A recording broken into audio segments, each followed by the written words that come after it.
Hey everybody, welcome back to 1776 or Bust. Today, or tonight I should say, I'm just going to give you some of my thoughts about shooting the 320 and the PPQ. They're both taken down right now because I'm actually cleaning them. Starting off with the ammo I used was Aquila, whatever you want to call it, 124 grain I believe it was, Full Metal Jacket. And I have to say, that ammo sucks. But that's for a whole nother day. The guns were great. I didn't expect anything different from either one of them. I thought they would perform very well. I didn't suspect there would be any issues, any failure to feeds, any failure to go into batteries. I will tell you that I only had one instance, and I hate to say it, but it was actually on the PPQ. I don't know if it's because of the Cerakoting inside, if it's kind of maybe made things a little bit grimy, or maybe having a little too much friction on some of the points of contact. But I had one issue with the magazine when I was trying to get a magazine of 10 rounds in. I tried to rack the slide back, and it would not go in. It would not actually rack the slide. So I had to remove the mag several times, check it out on the inside, making sure there was no round in the chamber or something blocking it. Could not figure out what it was.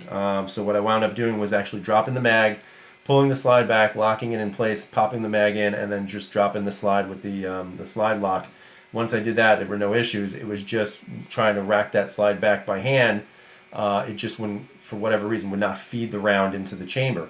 That only actually happened one time. After that initial time, it didn't happen anymore. So I don't know if it was because it was new. I cleaned it last night. I lubed it up last night to make sure that when I took it to the range, I wouldn't have any issues there with any dry parts or anything like that. So that shouldn't have been the issue. I still don't know what it is, but like I said, it only happened one time. And after I was able to just drop it with using the slide lock, it never reoccurred. So I can only think that maybe it was just some friction points were, some points had a little too much friction on them. So as the gun got broken in a little bit today, some of that wore down and then never happened again. So that was, it was kind of an interesting point. Again, not a deal breaker. I still heavily believe in this pistol here, but it's going to have to go through a little bit more of my trials with it to see if it's worthy of carrying concealed. I'm not going to bring something out that I can't trust, but so far it was flawless. It was, I think, about 150 rounds today in this. And it was about as flawless as you can get, except for that one hiccup. And to me, that's not a deal breaker by any means. 320, very good, no issues. Ate the rounds like it was like on steroids, man. The thing just kept eating everything it could find. The gun itself is great. I mean, it's really a great pistol. Do I think it's as great as the PPQ? I still don't know. I would have to say no. But I think it's because I have a little bit more time with this than with this. But I would say right now, this is number one. This is a very close number two. And that is including a VP9. That's including a Glock or any other polymer striker fired pistol at this point. I just think these two are the best on the market. And I would definitely recommend buying them if you have not. Just to kind of give you an idea of what I shot. And I have to say I shot pretty crappy. But I do have an excuse as to why I shot crappy. Or at least that's the excuse I'm going to stick with. So I'll show you a couple things first with the targets that I used today. Let's see. Here we go. Now, which one is this? I'm just going through the targets. I don't want to embarrass myself here, so I'll pick the good ones. This one was the first target I actually shot. I know you're going to sit there and say, holy crap, that's all over the place. And you're absolutely right, that is. It's all over the place. But I wasn't really doing anything except for just shooting. I wasn't aiming. I wasn't trying to get a good target acquisition. I wasn't looking really carefully through the sights. I wasn't controlling my breathing. I was just, letting them fly, so to speak. And I'll be honest, this was about probably, this was probably at like 50 feet maybe? 50, 75, around, probably about 75 feet, just because of where I put the actual hanger for this. But I think that's pretty good. I'm not going to complain. I'm not going to pretend to be a marksman. I'm not going to sit here and say I'm a ninja and I'm going to go out and be, the special forces guy. I'm not that guy. But I would take this. I'll be honest with you. You know, I'm not sitting here saying I got to shoot everything in the orange. I'm sitting here saying I'm at about 70, 75 feet away. Somebody's coming at me, and I'm doing that. I'm pretty happy with that. You know, this target itself is not that big. I mean, it's only a 12 by 18 target. So the way I look at it is that a human body is probably bigger than this. So if I can do kind of a center mass shot on all these hits, I'm pretty happy with that. So again, that was going back and forth with the 320 and the PPQ and even Smith & Wesson. I put, I think, 10 rounds in this one, which was actually pretty good. So this was just to warm up, to get a feel for the pistols, get the sights. But like I said, I was kind of screwing around more than anything else. So to me, this doesn't really give you a good, clear indication of anything. But like I said, you know, at least you're getting something in the general area of a human torso. And I think that's what counts the best. Like I said, I'm not a marksman. I don't pretend to be. I'm not going to say I'm the best shot in the world, but I'll tell you right now, you plug somebody full of holes in this general area, they're going to have a bad day. That was the first target. Let's see what I got here. This was the 320, and I'll kind of explain what happened with this one too. What I was doing was, the first shot I actually hit on this one was actually right here. Now, I'm going to explain why I feel like a lot of the shots were in this area low. The range that I'm at right now is that new gun club, the Rod and Gun Club I joined. And it's an indoor-outdoor sort of kind of hybrid range. So on the inside, you have to actually shoot through it's almost like shooting through a window. And then they had to build this thing where, you know, it's almost like shooting through a window that's connected to a tunnel. It is, I don't know how else to say it except for that it's the dumbest thing I've ever seen in my life. You know, I was actually talking to an older member who was there today, and I asked him why is it built that way, and he was explaining because people, when they were shooting too high, and you know, causing issues with bullets flying a little bit too high and all this other nonsense. So as a result, they built this enclosure around where they shoot so that it kind of forces you to shoot a little bit further down instead of up. I mean, I don't know how that's possible to shoot so high up that it's going above 4 steel plates that are that's its backstop, but apparently that's what was going on. So the way it's constructed is it's almost like you're on an incline shooting down. So when I started shooting, my first shot was there. I'm like, wow, that's really low and to the left.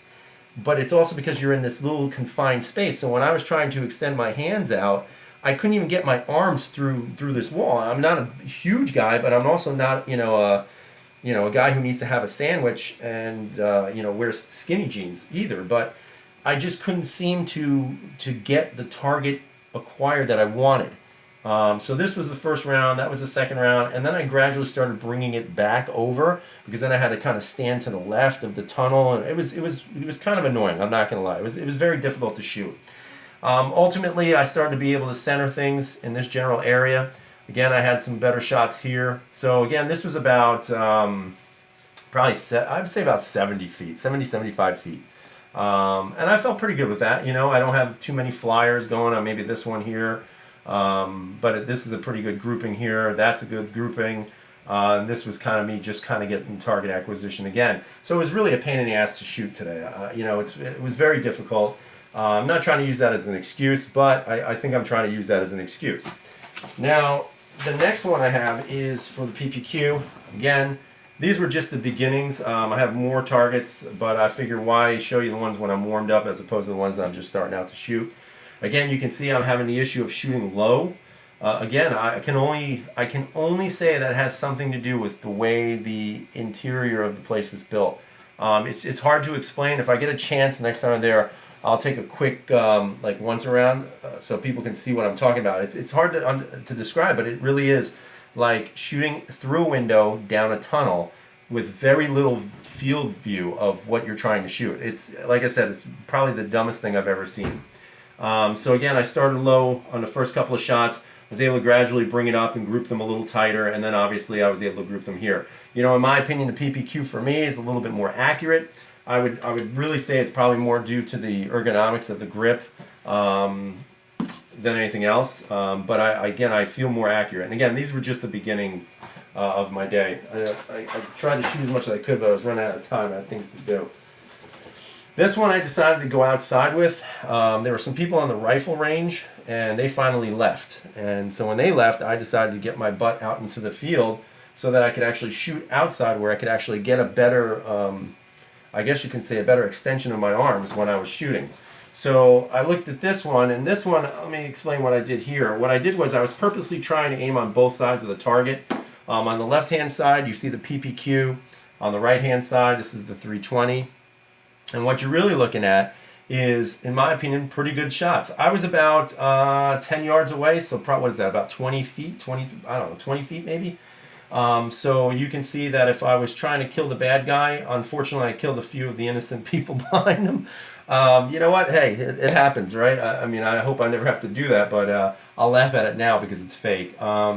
You can see I had a few flyers up here to the side, but you know, I was pretty happy with this, and what I was basically doing was I was starting kind of low and working my way up to get some headshots. The best part was at the end of what I had time to do today.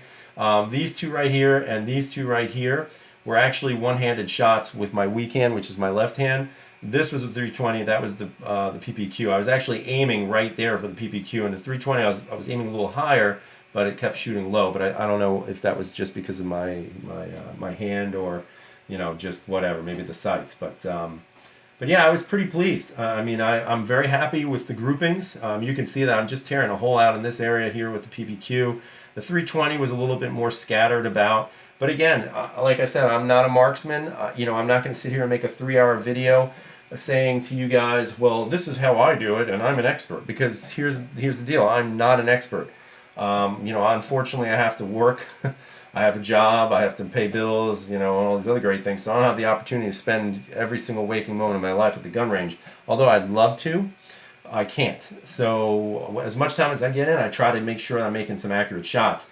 And I feel pretty good with what I'm seeing here. You know, at about you know, 20-something feet, 10 yards away, I think these are all pretty good shots. I would think they'd be considered kill shots. Now, obviously, you can see that this is, again, 12 by 18 silhouette, so it's not a very big target, but still spot on, right where I need it to be. So that's kind of the experiences I had today shooting. I plan on going back to do some more, get a few more range, or a little more range time, because again, I'm trying to get myself, I guess, better acclimated to the shooting range they have at the gun club. You know, I would say that it is not a very good fit for me, so I'm a little disappointed by that. But again, I think I'll just have to work at it a little bit harder, and that's what you do. A little hard work, you get some good results, and that's what I plan on doing a little bit more on. Overall performance of the pistols, pros and cons, what I liked, what I didn't like. Okay, I will tell you right now, muzzle flip. I know a lot of people say, well, the 320 has a very high bore access, and it does. So does the PPQ. I would tell you that the muzzle flip on the PPQ was much more noticeable than on the 320. I would say that is probably because even though this may sit a little bit higher on the bore axis, the 320, the slide, if you look at the slide, is still lower than this one here. I don't know if that has anything to do with it. I don't know if it's because this has a steel guide rod and this has a polymer or a plastic guide rod. Maybe that has something to do with it, or maybe just because it even feels a little bit heavier. Remember, this is a 26-ounce pistol, the 320. PPQ, I believe, is 24 ounces. So, you know, you're giving a little weight there. So maybe the weight, the steel guide rod, and, you know, that might have something to do with it. But I couldn't tell you for sure.